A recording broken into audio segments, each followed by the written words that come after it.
எங்க அம்மா ஸ்டைல்ல கோங்குர பச்சடி பண்ணலாமா?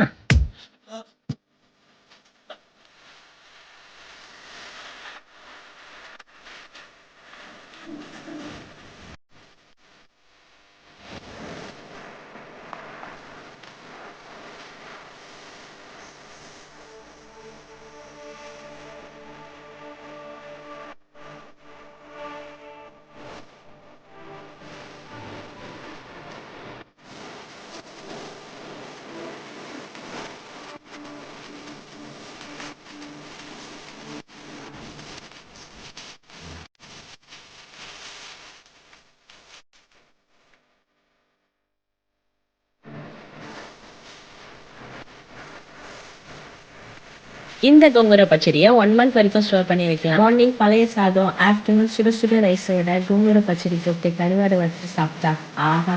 ட்ரை பண்ணி பாருங்க.